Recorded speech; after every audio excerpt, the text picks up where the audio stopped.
Hello guys, samahan ninyo ako. Mag-cooking show muna tayo. Mm-mm. Ang lulutuin ko ngayon ay napakasimpleng ulam. Almusal natin. Kaya let's go, samahan natin yan. Magpapainit muna tayo ng kalaha. Anong Tagalog sa kalaha? Oy, alam ko frying pan, pero yung kalaha hindi ko na alam. Ito, ang unang kailangan natin ay sandok, mantika, at saka maraming tuyo. Ayan, sarap. Sarado naman ang diet ng inyong lingkod. Oo, kaya magpainit na tayo. Antayin natin. Ayan. Kamusta naman po kayo? Anong almusal ninyo? Ang almusal ko ngayon ay tuyo. Baka naman siguro may ulam na kayo ngayon. At saka maglalagay na tayo ng mantika. Ay, hindi naman pala ito. Paano ito? Hindi ko alam paano ito. Buksan mo na lang para madali. Yun. Damihan natin ng mantika para malunod yung mga tuyo na isda. Ganun. Oo, tapos halu-haluin natin para matanggal yung mga sapal na natutulog. Kailangan i-ano natin. Ayan. Diba masarap ang ulam ng liquid?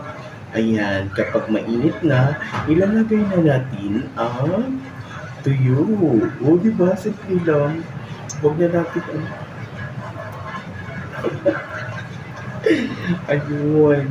O, natanggal na yung mga sapal. Kailangan, dapat, halu-haluin muna natin hanggang matunaw ang mantika para magising na sila. Oo, kagaya ng paggising mo, mga bandang 3:00, gising ka na, magtitimpla ka ng kape. Pero iwas tayo magkape kasi kaya ilulunod ko ng lahat. Diba? Hindi na kailangan isa-isa. Diba? Uy. Ang sarap. Nasisira na naman ang inyong diet. Kapag ganito ang ulam ninyo. Diba? Ang sarap ng tunog ng mantika. Diba? Social talaga ang inyong lingkod. Ang ulam ay tuyo. Napakasimpleng lutuin. Madaling lutuin ito. Oo, tapos ito. Kailangan huwag natin patagalin. Kasi kapag pinatagal natin ay magkakaroon ng crunchy. Kailangan dapat slight lang ang pagkaluto para hindi siya crunchy. Ayan, paligtarin na natin yan. O, diba? Manghirap naman itong sandok na ito pala, no? Bakit ito yung nadampot kong sandok? Ito kasi yung magic sandok ko. Oo. Lalong sumasarap yung loto natin kapag ito yung gamit nating sandok. Oo. Diba? Bakit ko kaya napakadaldal habang nagluluto? O, diba? Perfect na perfect. O, sa bagay na naman na tawag nito na baliktad naman na hindi ka naman hirap. O, diba? Diba dito na? Ang sarap-sarap talaga. Pagkatapos, meron tayong kanin na isinangag dito. Oo, diba? Perfect na perfect ang loto ng inyong lingkod. Perfect na perfect. Amoy. Maaamoy na yung mga kapitbahay natin. Diba? Perfect na perfect. Oo.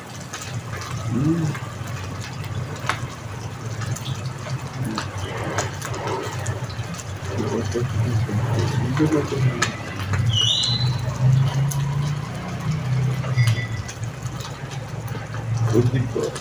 Perfect. Pero parang medyo pinatagal ko na nga ito. Diba? Kaya Ano, hindi ko hinanda yung ano, yung tawag dito, yung kanin na ano natin, ikilog natin. Kaso nga lang, ayun, medyo mahaba na yung oras. Lalayo pa ako, nandun yung kanin sa loob.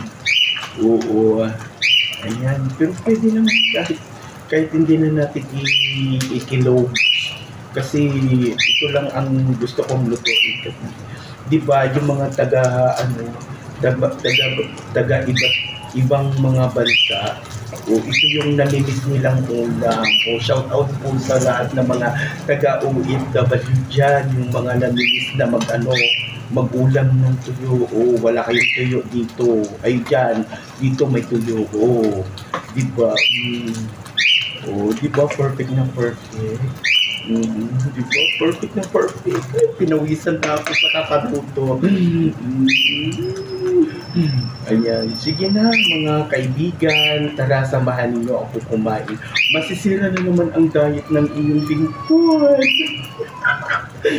Uy, ba't ko kaya daldal ng daldal? Kasi kailangan ko pang habaan ng oras ng mag-video kasi kailangan yung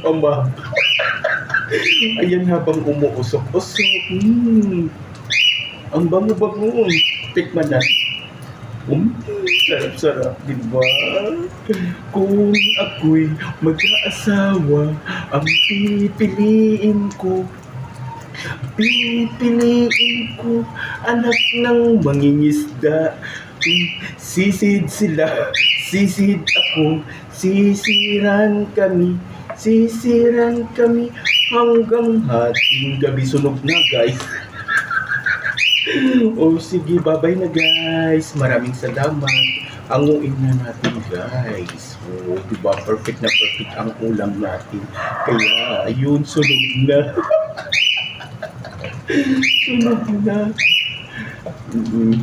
Tapos na yung cooking show ko, kaya kailangan ilagay na natin. Ayun, paano kaya ito? Oo, ayan, sarap. Oo, di ba? Perfect na perfect. Durog na. Ay, hindi ko makuha. Durog-durog na. O, yung mga ulo, wag natin itapon. Yung goodbye head. Pwede pa yan maulam. Oo, crunchy yan siya kapag kainin natin, mapaparami ka ng kanin kapag yung ulo ay kainin natin. Oo, yung goodbye head na yan, huwag natin itapon. Sayang, kainin pa natin. Ayun, maraming salamat. Bye!